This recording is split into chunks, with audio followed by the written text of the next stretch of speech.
Bismillahirrahmanirrahim. Assalamualaikum warahmatullahi wabarakatuh.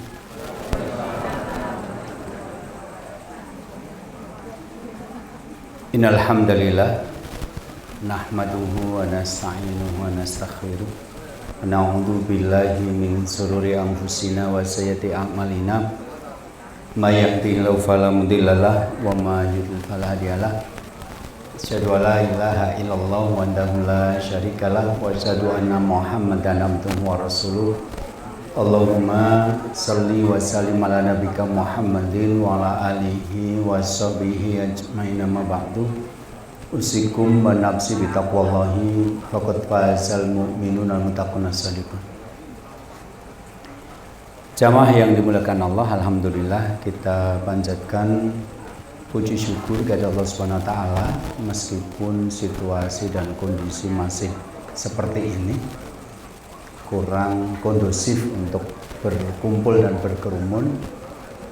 Pada malam hari ini kita dimampukan Allah untuk hadir di majelis ini. Mudah-mudahan tidak terjadi apa-apa, dan mudah-mudahan apa yang nanti kita jalani menambah wawasan kita, menebalkan iman kita, dan mudah-mudahan menjadi tambah amal soleh kita di Allah Subhanahu wa taala. Amin. Jamaah yang dimuliakan Allah, panitia mengirimkan kepada saya meme dari acara malam hari ini, dan temanya adalah menghadapi perubahan hidup. Sebenarnya salah satu fungsi dari pernikahan adalah membentuk tim yang solid agar bisa menghadapi perubahan itu. Karena hidup akan terus berubah. Jadi COVID ini akan membuat suasana kurang nyaman bagi kita, karena ada penumpang-penumpang yang qadarullah juga memusuhi Islam. Jadi kita kadang antara yakin dengan tidak yakin, antara siapa yang harus kita percaya omongannya, antara siapa yang betul-betul jujur ketika menjelaskan tentang fenomena ini. Tapi sebagai sebuah peristiwa tersebarnya penyakit secara massal di masyarakat, kita mengenal dengan istilah taun, dan itu sudah terjadi sejak zaman sahabat dulu. Dan secara substansi hidup ini akan berubah, baik berubah secara alami, misalnya kita berubah menjadi lebih tua. Kemarin saya ketemu dengan orang yang sudah lebih dari 10 tahun nggak ketemu, tiba-tiba ketemu saya dan bilang, ternyata Ustadz juga tua ya. Ya tua lah. Selama ini kalau saya lihat Ustadz itu kayaknya pancet gitu terus, ternyata sekarang sudah mulai tua. Ya memang tua, saya sudah 50 tahun sekarang. Perubahan itu akan mempengaruhi kesehatan kita, mempengaruhi kesamaptaan jasmani kita. Yang dulu waktu muda bisa renang berapa jam atau berapa kilo, sekarang sudah mulai berkurang. Yang dulu berani makan makanan-makanan berat gitu ya, yang mengandung kolesterol, yang mengandung kandungan-kandungan yang perlu proses berat dalam pencernaan, sekarang sudah mulai dikurangi. Itu perubahan-perubahan secara alami. Yang dulu bujang sekarang menikah. Tadi sebelum kesini ada pengunjung di Arafah yang mendatangi saya, Ustaz, saya minta nasihat. Ini saya mau ngisi pengajian ini di Baiti Janati, enggak minta nasihat 3 menit saja. Apa nasihatnya? Saya tanya. Saya pengantin baru, istri saya baru hamil 13 minggu. Saya minta nasihat bagaimana cara menjadi suami yang baik ketika istrinya hamil. Udah saya nasihati. Jadi dia berubah nanti 8 bulan lagi, atau mungkin kalau 12 minggu berarti sudah 3 bulan ya, berarti 6 bulan lagi dia akan sudah menjadi bapak kalau lancar, dan itu akan mengubah dia. Jadi mau diminta nggak diminta sebenarnya akan terjadi perubahan. Nah, perubahan ini juga disampaikan di dalam Al-Quran. Allah berfirman, wa tilkal ayyamu nudawiluha bainan nas, dan hari-hari itu kami gilirkan di antara manusia. Berarti giliran-giliran itu adalah sebuah perubahan. Watilkal ayyamu, dan hari-hari itu nudawilha bainanas, kami gilirkan di antara manusia. Jadi hidup ini sebenarnya adalah menjalani perubahan, giliran-giliran itu. Dan ayat ini mengatakan nudawilha bainanas, kami gilirkan di antara manusia, bukan di kalangan orang beriman. Jadi manusia semuanya, baik dia beriman mau kafir, akan mengalami perubahan-perubahan itu. Nah, ketika menjelaskan nudawilha bainanas ini, hidup itu akan kami gilirkan, Imam Ibnu Katsir mengatakan min farahin wa ghamin wasihatin wasaqamin wa ghina wa faqrin. Yang dimaksud dengan perubahan-perubahan itu atau giliran itu adalah manusia akan mengalami hari-hari di mana di dalamnya dia akan merasa bahagia. Gawanane seneng sumringah guyang-guyu wis gitu loh. Akan ada hari-hari yang kita jalani dengan suasana seperti itu. Wahomin, tapi akan ada hari-hari di mana kita menjalannya dalam penuh perasaan sedih, mungkin nangis, mungkin kecewa, mungkin marah. Lawan dari gembira itu. Bahkan kemarin saya mendapatkan satu kejadian di mana antara tangis bahagia dengan tangis sedih itu datangnya bersamaan. Waktu itu ada salah satu karyawan yang mau mantenan. Terus kemudian ngomong ke saya, Ustadz, saya pengen kalau nanti mantenan yang ngisi tahu siapa jenengan. Mosok saya nggak mau, orang jauh-jauh ada minta saya iyakan, mosok karyawan jadi tidak mau. Nggih, ya insya Allah, tapi saya bisanya hari Jumat. Hari Sabtu dan Ahad sudah full jadwal. Oh ya enggak apa-apa Ustaz, kami ikuti jadwal Ustaz saja. Loh dia udah manut kok ngantene nganti manut aku ora manut dukune kok gitu ya. Kan zaman dhisik golek dinoe nganti moro nyang dukun gitu. Akhirnya saya datang ke sana di Sukoharjo sana. Nah, ternyata karena saya kan orang sini aja, orang daerah sini lah, orang Cemangi sini. Terus kemudian ketika saya sudah sampai di sana, kan nggak langsung isi, ada acara-acara sambutan-sambutan dulu. Nah, yang nyopiri saya ada di samping saya, buka handphone, itu isinya WA grup RT. Lah dia buka grup itu, terus dia foto-foto pengantennya, terus di-share di situ. Lah kan orang nanya, oh Mas Mano nikah ya? Oh ya. Akhirnya di situ banyak doa-doa gembira. Barakallahu laka wa baraka alaika wa jama'a bainakuma fi khairin, terus gitu. Kira-kira 10-an. Lah kok nyemtel tul innalillahi wa inna ilaihi rajiun. Loh, kok innalillahi wong mantenan kok ditungake innalillahi apa mantan yang tersisih? Gitu loh. Setelah dibaca, ternyata di satu tempat Mas Wano menikah, di tempat yang lain Pak Brinte meninggal dunia. Jadi akhirnya grup itu isinya barokallah innalillah, barokallah innalillah, barokallah innalillah gitu loh. Itu dalam waktu bersamaan coba. Jadi itu Allah memberi pelajaran buat saya untuk menjadi bahan menjelaskan seperti ini. Bisa loh nangis dan gembira dan sedih itu datang dalam waktu yang bersamaan loh. Istri Anda melahirkan, alhamdulillah aku udah bapak, ngerti-ngerti bayi meninggal dunia, bisa jadi loh. Waktunya berdekatan. Jadi hidup yang kita jalan nanti nggak lempeng. Jadi yang sekarang ketawa terus ngati-hati, sesuk ya yang nangis ojo gemblong. Nah yang sekarang sedang nangis jangan sedih terus. Nanti akan ada saatnya Anda tertawa juga. Begitulah hidup. Min farahin wa ghamin. Ada hari-hari di mana kita merasa bahagia, tapi akan ada hari-hari di mana kita nanti bersedih. Min sihatin wa saqamin. Ada hari-hari di mana nanti kita merasa sehat walafiat. Awak sehat, ya.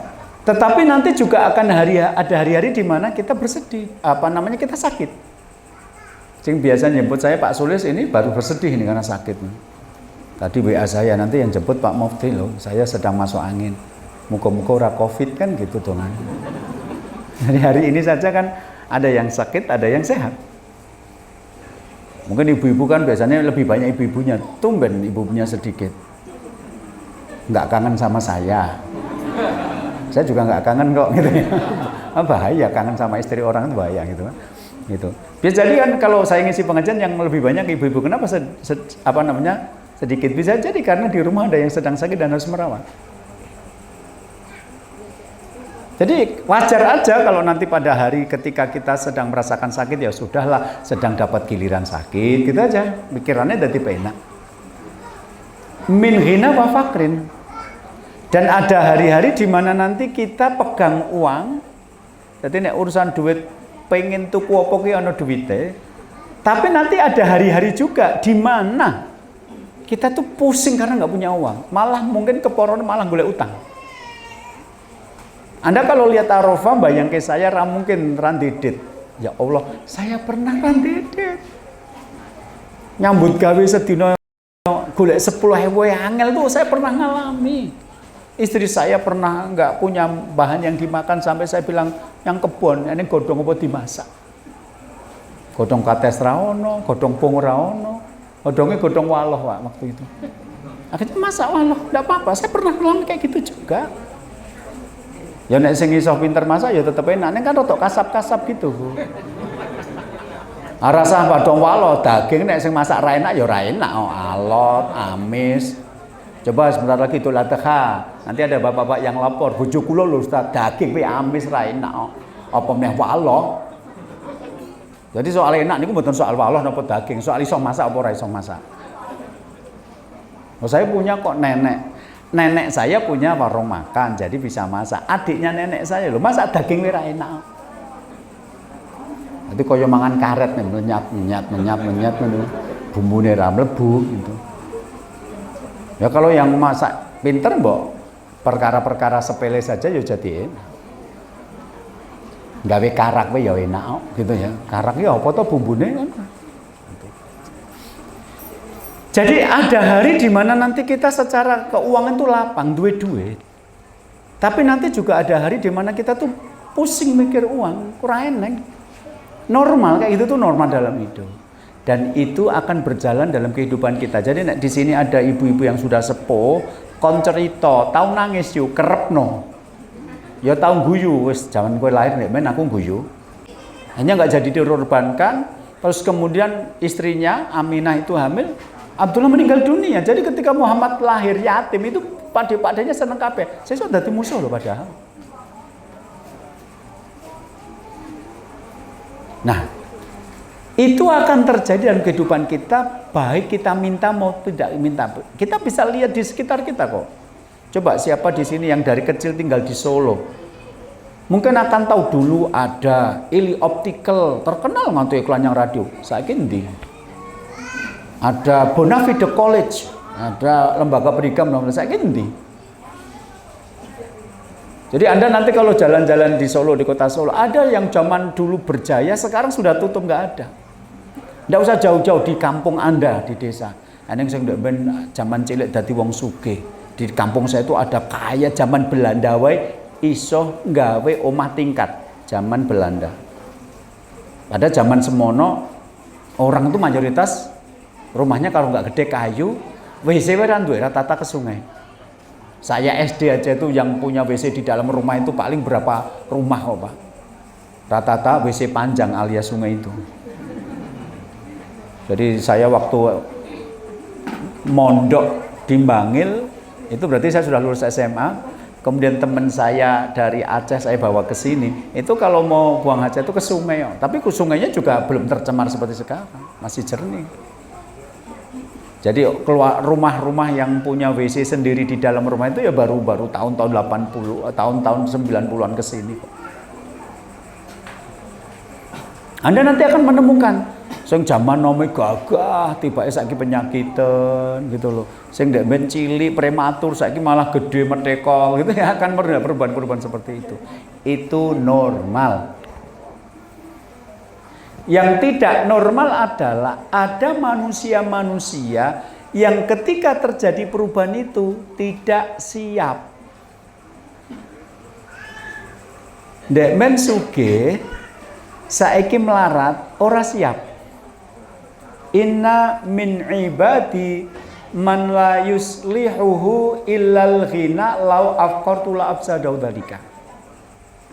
Ada manusia yang ketika kaya itu baik.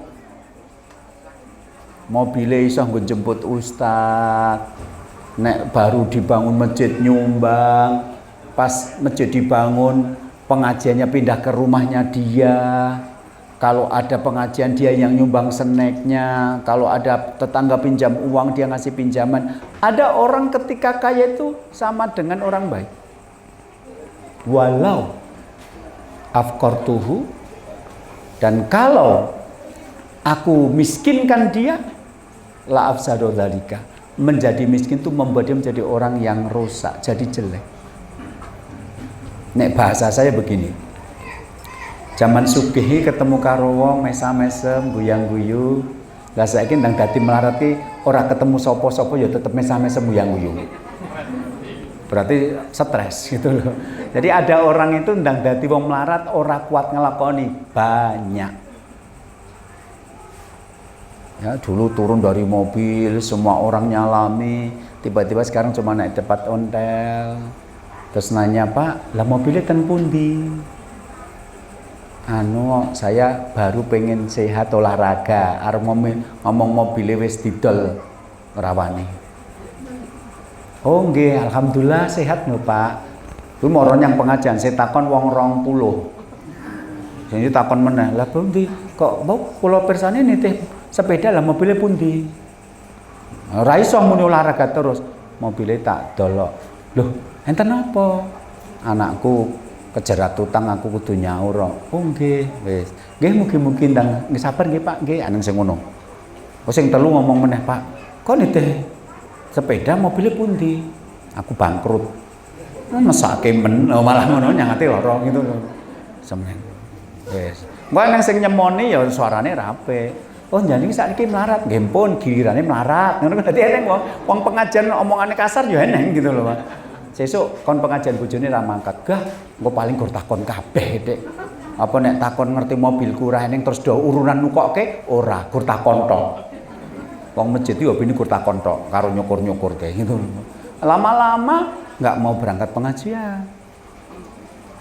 Nah, terus ketika dia naik sepeda lewat ada dua orang ngomong guyang-guyu, begitu lewat orang ini lihat meneng kabeh. Setane ngomong, "Ki mau mesti guyu aku." Padahal ora loh. Jadi orang kalau sedang down, sedang rendah imannya, itu kalau dia lewat ada dua orang, tiga orang sedang ngomong-ngomong ketawa-ketawa, pas dia lewat semuanya diam. Dia langsung merasa dia yang tadi diketawain. Itu orang kalau secara mental sedang jatuh itu seperti itu. Akhirnya lama-lama enggak berangkat pengajian, enggak mau ketemu orang karena merasa gagal, lama-lama guyang-guyu dhewe kuwi mau. Itu namanya hadis ini menjelaskan bahwa ada orang itu tidak sanggup berubah. Pengen nek sugih-sugih terus nganti mati. Lah sapa artis-artis terkenal wis saiki sing dadi wong melarat akeh. Artis terkenal matine nyangon kos-kosan ra iso mbayar kos-kosane akeh.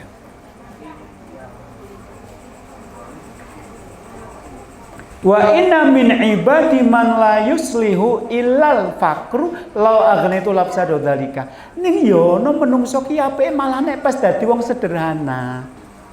Dadi opone gur pas-pasan ki malah apik. Law aghnaitu labsadu dzalika, nek aku rubah dia menjadi orang kaya malah dadi ora apik ki ono. Kan jenengan tahu kalau saya konsultan keluarga, di antara orang-orang yang datang kepada saya untuk konsultasi, itu nek corone folder kan dibuat folder-folder gitu. Oh, iki kelompok orang yang salah milih bojo. Wis ora bagus nek ngomong kasar, jeneng kewan metu kabeh, ngeploki ra blonjo. Wis model kono kuwi eneng. Kuwek banget sak Solo, apalane sak Indonesia. Oh, iki kelompok wong lanang sing wedok ra manut. Wis rapate ayu, merengutan, nek ora cocok sithik ngenengke bojone, masake ra enak. Kuwi eneng folder ngono kuwi eneng. Eneng sing foldere maratuane galak, jadi karo maratuane ra gathuk, kuwi eneng gitu kan. Nah, ada yang foldernya isinya apa? Menyesal menjadi orang kaya. Jadi ada kumpulan kisah-kisah yang datang kepada saya, ceritane ki ndang dadi wong sugih malah rumah tanggane kacau itu Mbak Eneng. Jadi aja mbayangke awake dadi wong sugih, duit akeh, apa-apa enak. Sing mbayangke ngono wong melarat tak kandhani. Wong melarat ra iso mbayangke, wong dedit kok uripe susah, ora iso mbayangke. Ning nek wong sugih iso nyeritake. Karena pernah ngalami. Datang kepada saya sepasang suami istri. Yang perempuan cerita, Ustadz saya guru TK. TK di kampung, berapa sih gajinya? Sini ada yang bu guru, berapa gajinya? Sosok orang anti UMR loh. Anak saya lulus pondok, mengabdi di pondok setahun gajinya 150.000 loh. Nek aku zaman aku TK gede, soalnya nek main laguku zaman TK, sebenarnya nek gede tadi dokter numpak skuter gajinya 120.000. Zaman saya 120.000 nggo tuku klambi wae apik.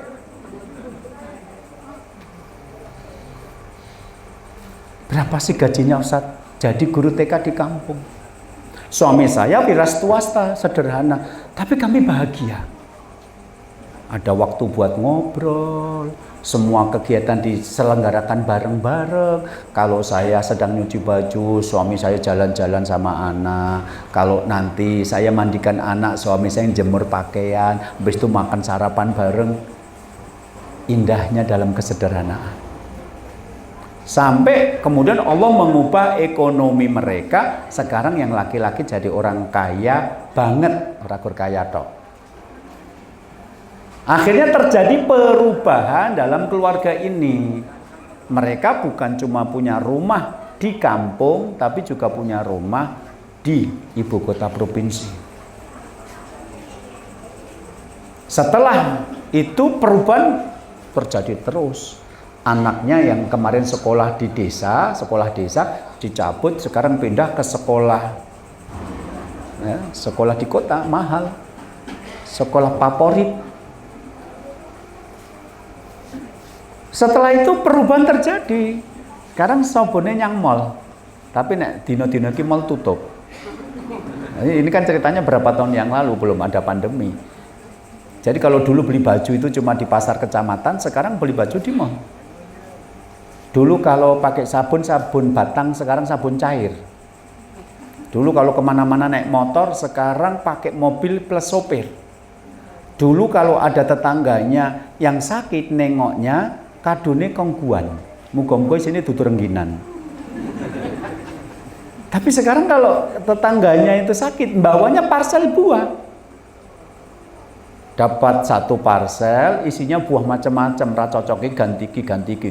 Timbang go 5 kilo jeruk kabeh ra cocok jeruk. Siksaan. Nek parcel itu kan menyenangkan, aku ra cocok anggure, oh ya iso buahe liyane apele, aku ra cocok apele ya wis pire.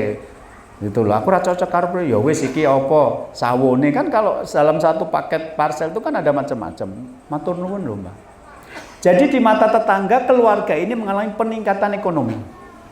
Perubahan. Alhamdulillah Mbak, saiki nyawang jenengan nyenengke.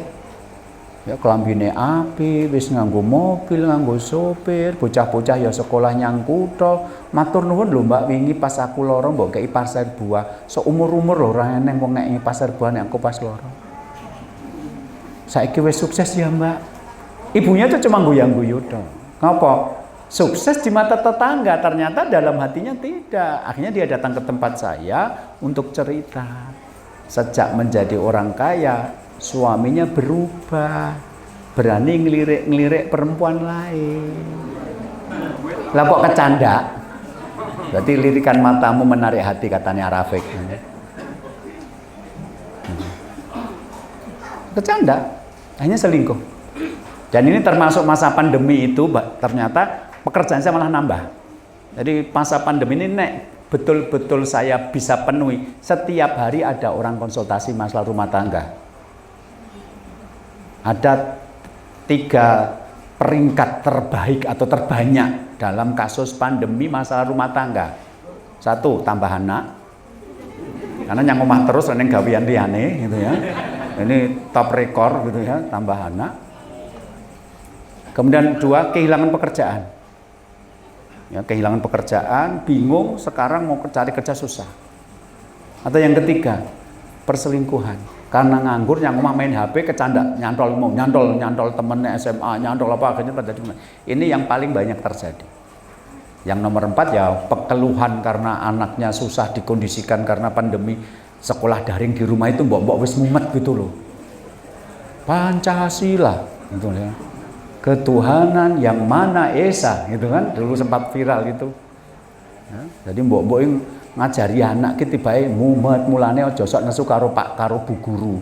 Anakmu dididik apik-apik ra cocok mbok nesoni muga-muga pandemine suwe gen kowe ngrasake dadi ibu kuwi angel li bae. Didik anak ki tibae angel. Anakmu ra pinter, kowe wis kebacut rada edan gitu loh, Pak. Mulane kan ibu-ibu berpengen ndang masuk sekolah. Kenapa? Di rumah ki mumet ya. Anake ndek men ra kenal handphone, saiki kenal handphone. Daringe 2 jam, 24 jam main HP kok. Sing ndek men ra mudeng saiki dadi mudeng. Itu untuk mengkondisikan balik lagi seperti dulu wangel. Oke. Begitu suaminya selingkuh kan istri ini marah gitu kan. Akhirnya datang ke tempat saya sama suaminya dan kemudian suaminya minta maaf, kemudian si istri mengatakan kepada saya, "Nek, boleh memilih Ustadz, saya memilih seperti dulu saja deh. Jadi orang di kampung, hidup sederhana, tapi rumah tangga saya bahagia. Enggak seperti sekarang, punya uang banyak, punya rumah bagus, punya mobil bagus, tapi punya selingkuhan juga."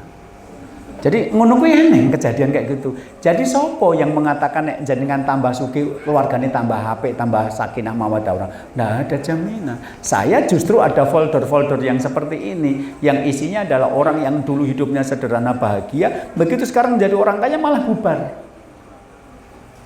Ada orang menikah dengan laki-laki, perempuan menikah dengan laki-laki.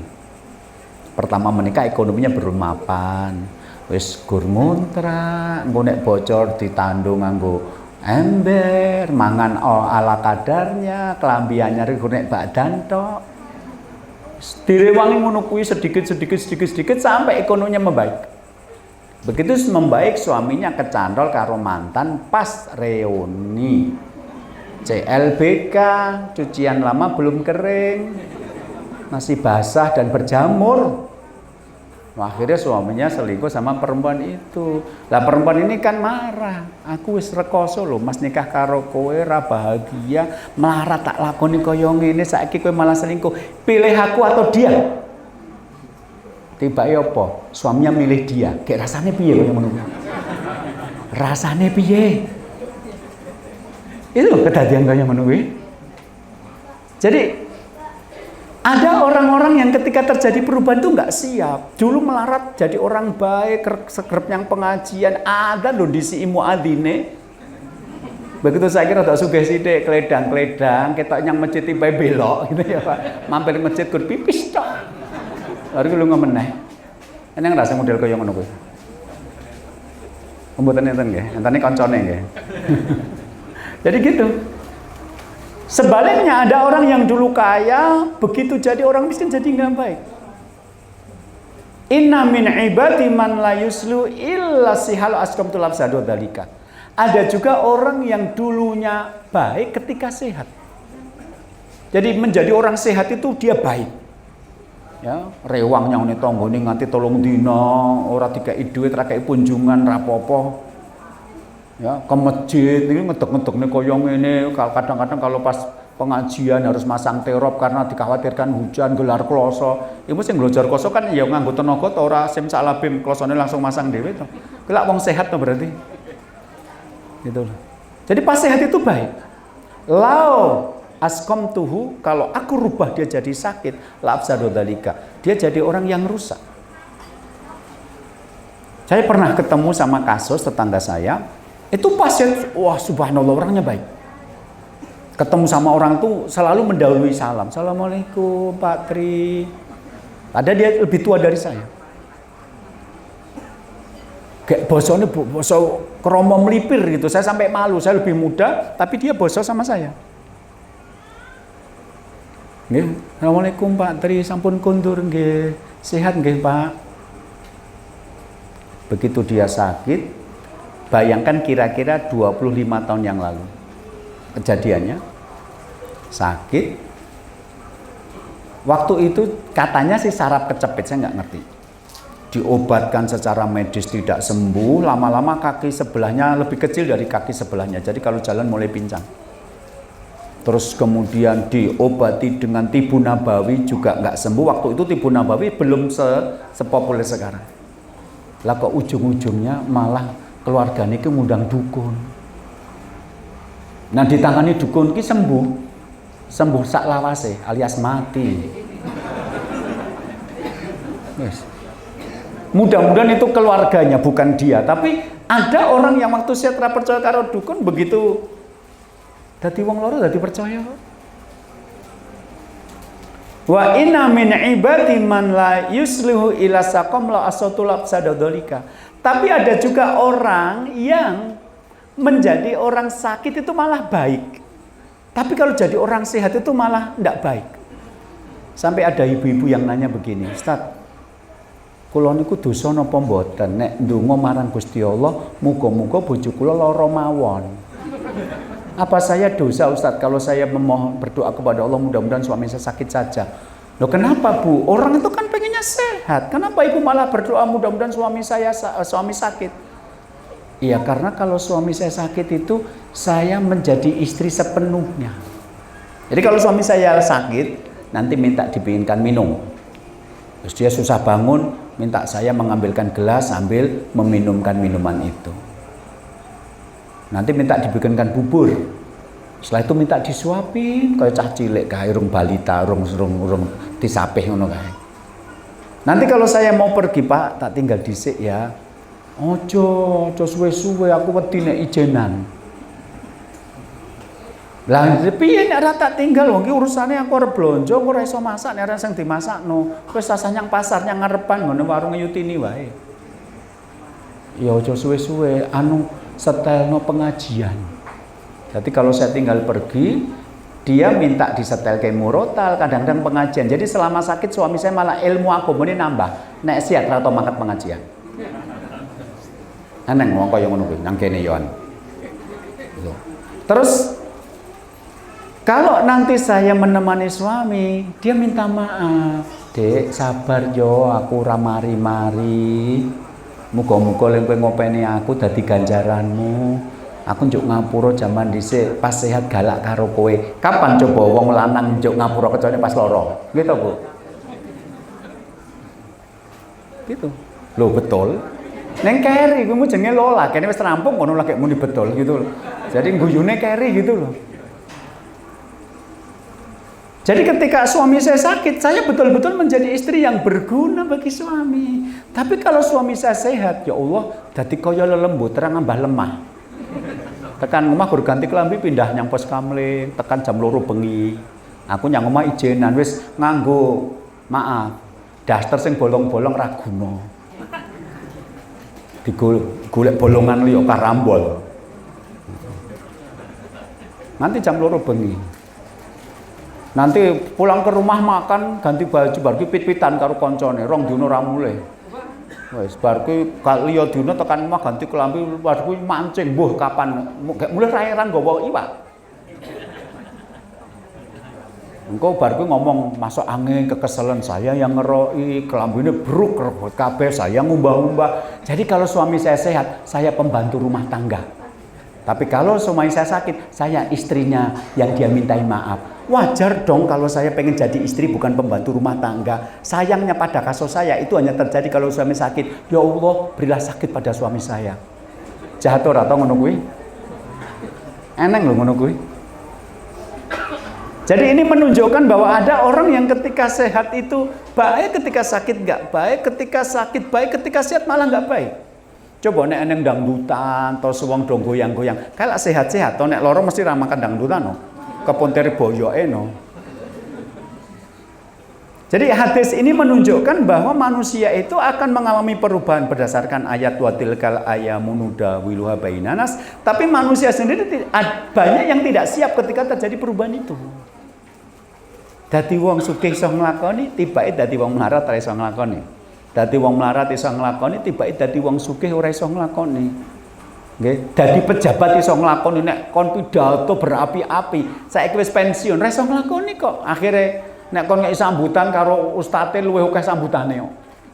Saya pernah ngisi pengajian sebelum saya itu sambutannya 3 orang dan masing-masing 3 itu rata-rata setengah jam. Mumet ora jenengan. Jadi pas saya tampil itu wis do ngantuk kabeh. Seneke wis entek kabeh karena dikeki sebelum pas mereka datang. Saya sampai ngajar di pondok itu, kowe nek dadi panitia pengajian, ojo kokean sambutan.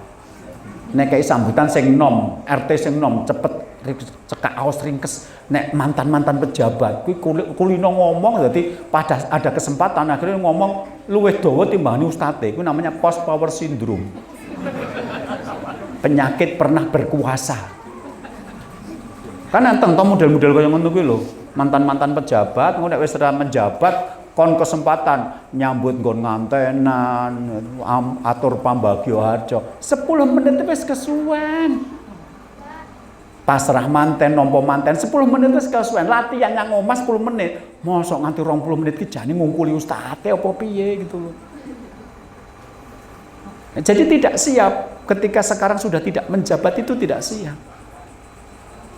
Nah berarti faktanya adalah kita akan mengalami perubahan dan faktanya banyak orang tidak siap menghadapi perubahan itu. Gimana caranya kita siap? Nah itu salah satu fungsi menikah itu untuk mengingatkan agar kalau pas terjadi perubahan ada orang yang bisa mengingatkan kita untuk istiqomah di atas kebenaran itu. Gimana caranya coba? Yang pertama, keluarga kita harus dibangun di atas iman. Karena imanlah yang membuat kita percaya bahwa perubahan itu terjadi karena Allah menghendaki. Wa tilkal ayamu nudawilu bainan nas, itu ayat Quran. Jadi Allah yang berfirman, hari-hari itu akan kami gilirkan di antara manusia. Jadi nek saiki ade nyekel duit, aja ngelek-elek sing ra ndek duit. Ku nek diwalik kahanane, kowe dadi utang karo wong ndek ben sing mbok anggap wong melarat, mah isin. Saiki nek kowe sehat aja ngolok-olok sing lara. Nek kowe diwalik zaman kowe sing lara, rasane diece karo wong sehat ki keloro-loro tenan. Nah, hanya logika-logika iman yang bisa menerima fakta seperti ini. Ini pandemi ini kan banyak sekali orang kaya raya tiba-tiba miskin. Randu ya apa-apa, betul. Depannya Arafah itu BMT. BMT itu nganti ra iso menerima uang untuk ditabung sebagai modal usaha. Jadi sekarang nek jenengan ke BMT didit, kula titip, go titip tok. Kon biasanya ada yang modal-modal deposit itu kula titip mangke usaha, pun mboten iso saniki. Nunggu dulu keadaan. Karena hampir semua sektor mengalami penurunan. Kemarin teman saya dari Semarang itu udah cerita, ada orang yang jualan gitu, jam 5 sore buka, jam 8 wis kon tutup. Wis payu pirang es teh kuwi coba. Urung payu. Wis kon tutup. Lagi nek sesasi padahal tendone utangan, kursine utangan. Sing arep bayar sapa? Gitu loh. Nah, kenapa iman? Ya karena Allah yang memberitahu hidup itu akan digilir tadi.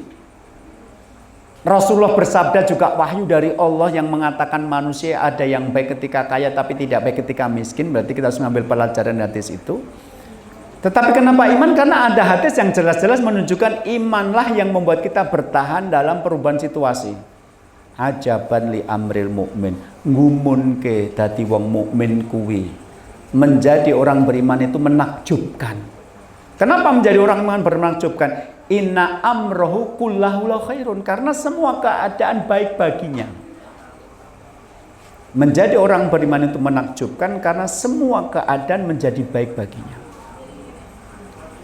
Hatta ketika Anda ditinggal mati orang yang Anda cintai. Hari ini tadi ada 2 orang meninggal, yang satu teman saya SMP, yang satu tetangga saya. Covid. Orang-orang yang kita cintai dalam pandangan beriman, nggak apa-apa, ini bukan perpisahan. Perpisahan yang sebenarnya itu kalau istrinya masuk surga, suaminya masuk neraka. Itu perpisahan sebenarnya, karena tidak akan ketemu lagi. Tapi kalau istrinya atau suaminya meninggal lebih dulu masuk surga, besok pasangannya nyusul masuk surga, ini bukan perpisahan, mangkat dhisik. Yang punya logika itu kan orang beriman. Orang yang tidak beriman kan nggak bisa menerima logika-logika seperti ini. Maka Rasul mengatakan menakjubkan menjadi orang beriman karena semua keadaan bisa dijalani dengan baik. Kemudian ada tambahan kalimat begini, walaisa dzakali hadin illa lil mu'min, dan tidak ada satupun manusia yang bisa menjadi seperti itu kecuali orang beriman. Jadi kalau ada orang kaya baik, pas melarat nggak baik, sebenarnya masanya di imannya. orang melarat baik, pas jadi orang kaya nggak baik, berarti masalahnya di imannya. Karena Rasul mengatakan hanya orang beriman yang bisa seperti itu. Berarti kalau orang kehilangan iman, dia kehilangan kemampuan untuk menyikapi perubahan. Jadi sing stres-stres saiki ki sing wong iman. Makanya kalau nanti ada yang badannya ngerges-ngerges kaya Covid, ojo maca berita tentang Covid dan bunuh patenono ngrungokno murotal sing suarane riang-riang. Kan murotal itu ada sing sedih, mari nangis, ya kan ada sing mari suasananya gembira. Wis to imanmu dikuatke, imunmu tambah. Wis Covid ora entuk ditiliki, buka berita kisine Covid kabeh, wong tabrak nyang dalan go nyang rumah sakit mulih nganggo protokol Covid tok piye coba. Sim salah bin abakadabra, mlebu rumah sakit metu dadi Covid semua, gitu kok. Ada teman saya orang Wonogiri itu tetangganya ketabrakan gitu loh. Tabrakan dibawa yang rumah sakit. Mulai kok nganggo sandangan Covid gitu. Ki ilmu apa gitu ya, Pak. Tapi sekarang yang terjadi seperti itu. Jadi kalau Anda sedang gerges-gerges, sebaiknya di rumah istirahat, dengarkan murotal yang riang-riang, yang kecepatannya agak cepat gitu, yang temponya cepat, kemudian Anda hentikan mengkonsumsi berita tentang Covid, kemudian membangun keimanan lebih baik. Insya Allah imun Anda akan kuat. Karena jarang loh kita mendengar orang meninggal ketika insoma, ya, menjalani pengobatan di rumah itu jarang loh yang meninggal. Mayoritas yang meninggal itu di rumah sakit. Katanya ini mematikan, berarti yang dalan langsung mati. Nah aku mabrur, right? Hampir semuanya matinya di rumah sakit itu orang dalam perjalanan nih. Ada apa sesungguhnya? Wallahu a'lam bishawab.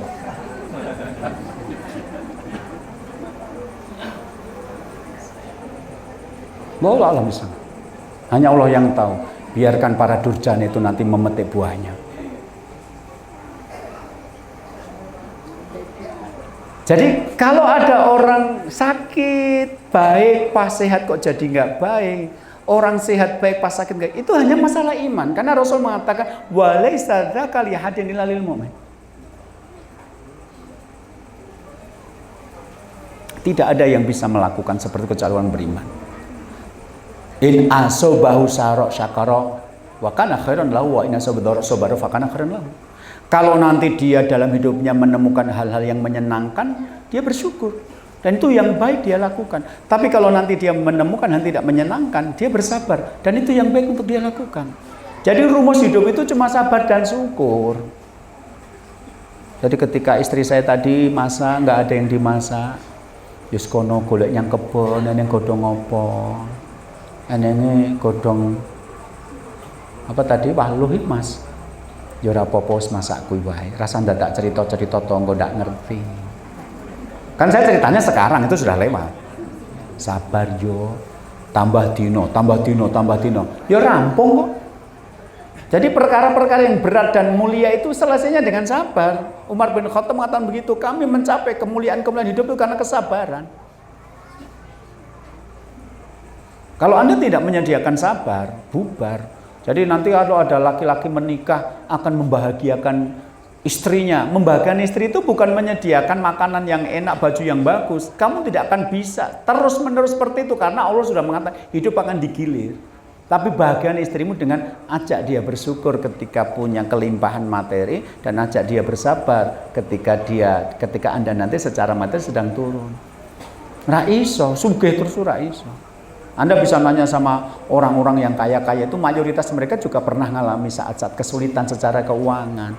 Jadi yang malam ini datang badannya sehat, uangnya banyak, lagi tanggal 1, lagi gajian, ojo gemblung, kok nek diwolak-walik zaman.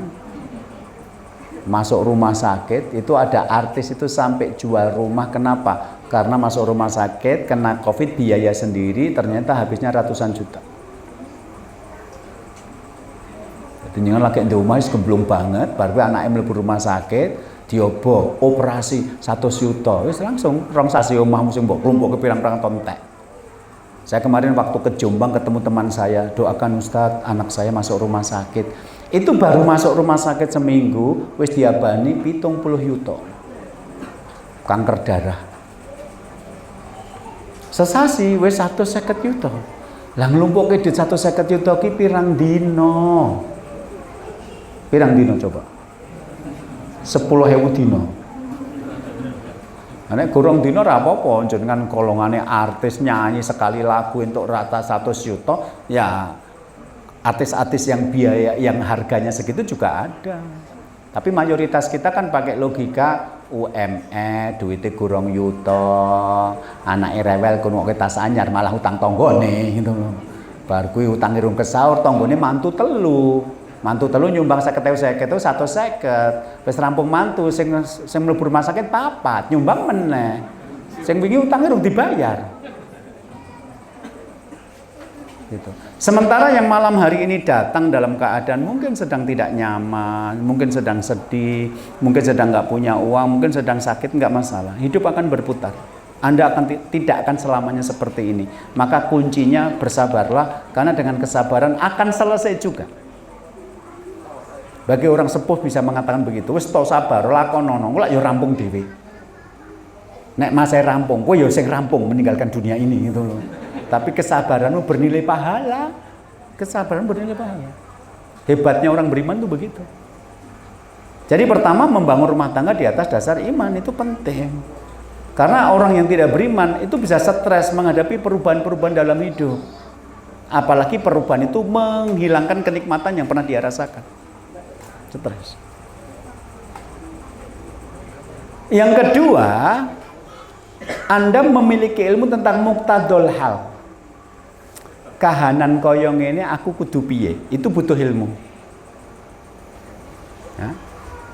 Anda mendengar adzan, Anda bangun untuk sholat karena ilmu Anda panggilan adzan adalah menunaikan kewajiban manusia kepada Allah.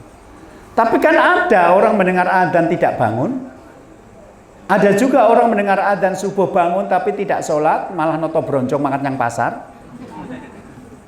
Ini kahanane ki adzan lho, kowe kudu piye? Tangi no. Bar kuwi ngapa? Sholat no, terus piye? Yang masjid no kan entuk nilai pahala berjamaah. Berjamaah kan 27 derajat daripada sholat sendirian. Gitu loh. Lah terus piye yang masjid? Tekan masjid yo nek iso salat tahiyatul masjid sekno. Mengko nek durung komat, aku salat qobliyah subuh no 2 rakaat sebelum subuh lebih baik daripada dunia dan seisinya. Orang yang bisa begitu tuh karena punya ilmu. Sing ora ilmu adzan subuh yo ora tangi ditangke malah nesu-nesu. Ya to ya salat wis tambah tuwa meh mati lho ya iki sing Covid ora nggo tuwa bareng yo mati lho ya. Ayo to ndang salat. Kok nek kowe ora salat anak-anak dikon salat angel, alasannya apa? Bapak kowe ora salat to ya. Malah jawab ngene. Apa nek salat ki mesti mlebu swarga? Mbok kowe ora fanatik, sepenting ora ngrugeke wong liya karo tangga apik. Hadis riwayat rapat RT. Ra eneng hadis riwayat Bukhari Muslim kaya ngono ra eneng. Sing muni ngono kuwi berarti ra tau pengajian senengane rapat RT. Mula dhek nggawa mulih hadis riwayat RT. Ra penting salat, sing penting ora ngrugeke wong liya, sing penting apa? Ya karo tanggane apik. Kuwi hadis riwayat rapat RT. Nah, RT ini jenenge Turmudi ya itu kebetulan yang menyenangkan gitu loh. Gitu. Kuwi wong bodho aku pinter ngono ku.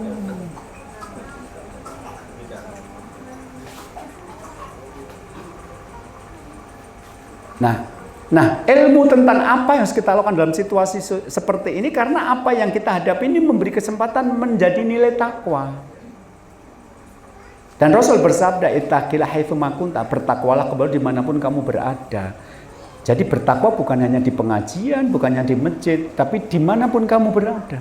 Dan itu membutuhkan ilmu agar pilihannya tepat.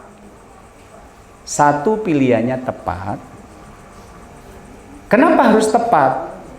Karena amalan itu kadang-kadang butuh prioritas. Nek tiba ora prioritas, kita ngeceh-ceh tenaga, ngeceh-ceh hawa, ngeceh-ceh keringet, ngentekke umur ning ganjare ra sepiro. Salat nyang akhirnya karena bojone galak, ayo ora salat ora. Aku gelo dadi bojo nek ora salat, salat go 2 rakaat wae angel men. Yo, ngene ngono nah. Akhirnya salat. Nah, salate nyang omah. Ya Allah, yang masjid gorong menit lho salat nyang omah. Wong salat nang masjid tok 17 derajat yang tok sijoten nyang omah. Akhirnya karena ngrungokke bojone cerewet ngono kuwi nganti ora fokus. Akhirnya pas muni Qul ya ayyuhal kafirun la abudu ma ta'budun wa la antum abiduna ma abud wa la ana abidu ma abatum. Ki rampung-rampung muter gitu kan. Wis rekoso muter gere entuk siji. Coba dengan yang masjid malah ra ngomong apa-apa. Bacaane imam kabeh kene gur muni amin. Ngono kuwi entuk 17. Salah-salah yang masjid entuk separuh cek 13,5, nyang omah gur entuk setengah. Jadi bapak sing salat nyang omah orang nyang masjid kuwi nek ra bodoh banget. Dadi kayak 17 njaluk gur setengah. Ana ra sing model kaya ngono kuwi. Kan gampang sesuk ngeceke pas musala apa masjid nek sebanyak ini bapaknya berarti mah ilmu kabeh. Ning nek sesuk salat subuh gur separo berarti sing separo kan ngeceh-ceh hawa, ngeceh-ceh tenaga ngentekke umur nek ra bodoh banget gitu loh. Oh entuk 17 milih siji, 17 muni amin tok. Siji la abudu mata abudu ra rampung-rampung. Iya coba. Itu kalau nggak punya ilmu nggak ngerti. Dan kemarin saya ngisi di Karanganyar, habis ngisi bapaknya kira-kira umur 60 tahun lah kalau lihat wajahnya. Itu datang saya, bener toh kalau saat jamaah itu lebih baik 27 derajat. Ya Allah, bapak kemana saja selama ini? Itu hadis umum populer. Apa rene wajah-wajah antaraksawan gitu loh, baru datang dari bulan gitu, memang rata pengajian gitu. Jadi datang, bener toh Ustaz, kalau jamaah itu 27 derajat lebih baik. Innalillahi wa inna ilaihi raji'un. Makanya ada syair dalam bahasa al-jahlu qoblal mauti mautun wal qoblal kuburi kuburun. Kebodohan itu maut manusia, sebelum mati sudah mati, sebelum dikubur sudah menjadi kuburan. Kowe gur tok raga mutok sing rono-rono ini kowe kuburan, ora mung apa-apa kok. Otake dibuka cek kosong lompong kok. Gitu. Jadi ada prioritas, mana yang lebih penting. Terus ada ketepatan. Tumindak ngamal soleh nek ora pas ki ya iso mare padu lho. Apa dikira nek ngamale soleh ora mare padu? Ibu-ibu wis ngerti suaminya ngambil cuti, qadarullah diberi cutinya hari Kamis. Mas, mboten tindak kerja to. Aku cuti kok, Dek. Lah iki kan dinane Kamis. Berarti apa? Ora poso sunnah. Aku nek sing wedok poso, Dek, Mbak Rene tak arep ngomong. Mboten sah soalnya nek wong poso ki abape mambu. Ngadoh, Dek, kene yang rumah makan agak dibuka, beli satu gratis satu. Beli timul gratis es teh. Tak pikir beli timul gratis ya timul gitu loh. Tiba gratis satu. Apa beli satu gratis satu, kuwi beline soto gratisnya es teh tawar gitu ya. Pinter-pintere wong dodol ngapusi ngono. Gitu, Dek, ayo rono, mumpung yang gratisan lumayan. Lah nek istrinya puasa kan nggih jenengan bidal piyambak mawon, kula mboten saged. Pulang dari makan suaminya masuk kamar, aku sedina arep istirahat dhewe ngancani apa ora. Wedi engko nek kesenggol. Si istri merasa tidak bersalah. Wong aku poso, suaminya gemeter. Ngopo aku nggak tak cuti nek akhirnya yo ijenan dhewe ngene iki. Dadi sapa kondo ngamal soleh ki ora nganyelke. Nganyelke nek ora pas. Suamine jenengan sudah jenengan tunggu pulang kerja pengen ngomong. Lah bar makan malam tidak ngomong malah nyang teras buka handphone. WA-an karo wong liya. Jenengan judeg. Mas ngopo to ra guna handphone? Ra guna sapa? Iki kancaku arep mualaf, njaluk bimbingan. Menurut suami itu perbuatan baik, menurut istri kan ya iso to bar subuh sesuk. Malam ini untuk kita berdua ngerti ora? Kowe iki berarti ra iso nepake gawean. Soleh tapi tidak tepat. Jadi siapa bilang punya suami yang sergap pengajian itu pasti menyenangkan? Enggak. Mbak, aku pengen di bojo kaya bojomu iku lho, sergap pengajian meh ben dina pengajian. Alah bojoku kene pengajian asli ngindani gawean ngomah. Sing kesindir sing guyune paling bandar. Udah. Nek bar mangan awan aku repot karo anak, lah bojoku tak kon isah-isah ngono lho. Nah dhek mlipir-mlipir, tak pengajian sesuk ya Bu ngono. Ning posisinya pengajian mburi dhewe ngantuk leyeh-leyeh wong dhek ikut pindah nggono. Dadi mulai kok pengajian takoni mau pelajane apa? Ora mudeng, pokoknya lucu ngono tok jawabane. Dadi bertahun-tahun pengajian, ra iso bimbing keluarga. Wong ilmune ra mlebu. Ada orang bertahun-tahun pengajian yang keluarganya tidak menjadi lebih baik. Lah ilmu musing seproses mbok sinau dadi apa? Jadi nanti begitu ini berubah. Oke, kita terima sebagai konsekuensi iman. Iman kita mengatakan ini apa? Nyenengke ora nyenengke. Ya udah saya syukur. Ini rapat nyenengke, udah saya sabar. Yang kedua, apa yang harus saya lakukan dalam situasi seperti ini? Itu membutuhkan ilmu agar pilihannya takwa, agar sesuai dengan prioritas yang lebih tinggi, dan agar pas dengan situasi yang ada. Karena perbuatan baik saja kadang-kadang nggak cukup. Saya menemukan orang-orang yang merasakan rumah tangganya tidak nyaman bukan karena suaminya melakukan perbuatan dosa dan maksiat, bukan istrinya melakukan perbuatan dosa maksiat, tapi karena apa? Tidak tepat melakukan amal soleh. Ini pernah terjadi pada zaman sahabat. Dulu ada sahabat namanya Abu Darda. Itu istrinya mengeluh. Kenapa? Suaminya kalau siang hari puasa, kalau malam hari sholat tahajud. Kayak sholat tahajudnya bareng isak, nanti meh subuh. Jadi istrinya itu ditokne wae. Saya itu jabli jatuh, jarang dibeli, jarang disentuh. Akhirnya apa? Lali dandan. Wong wedok nek ra dikapak-kapake kan dadi males adus to, Bu. Lah ngopo adus? Wong bojoku kurang ambung aku. Ngopo kupuran? Wong bojoku ambungane sajadah. Kayak lagune sajadah panjang, tak rampung-rampung. Aku ditokne wae. Karena perempuan itu dibiarkan suaminya, lama-lama dia lupa berdandan. Nah pas dia lupa berdandan, Salman Al-Farisi datang. Masya nuki, lah kowe ki masalah apa kok ora dandan kaya ngono? Soalnya wong wedok ora dandan ki mengherankan. Karena mar'ah dan merah itu arti akar katanya sama. Mar'ah itu perempuan, merah itu cermin. Jadi wong wedok kuwi kaya-kaya nggawa pangilon yang dindi. Dadi wong wedok kuwi nek metu kok omah klambine ora rapi kuwi isin. Jadi nek wong wedok ora rapi, berarti lagi ning masalah karo bojone. Ngono kesimpulannya. Maka begitu Salman melihat Ummu Darda itu mutabadzalah, pakaiannya enggak rapi, langsung mengatakan, "Masya Nuki, kamu ada masalah apa kok kayak gini?" Cerita, suami saya tuh loh, sholatnya mempeng, posone mempeng, ning aku ora dikapak-kapak. Loh ini menunjukkan bahwa amal soleh tapi tidak tepat itu bisa membuat suasana rumah tangga jadi tidak nyaman di jalan. Lah, yang bisa membuat kita begitu karena ilmu tadi, tepat bangun, sholat ke masjid, tahiyatul masjid, jamaah, 2 rakaat sebelum subuh, karena itu semuanya ilmu. 20 derajat lebih baik daripada sendiri, 2 rakaat sebelum subuh lebih baik daripada dunia dan seisinya. Wong randuwe ilmu itu, ya ora akan nglakoni. Yang penting lak wis sholat.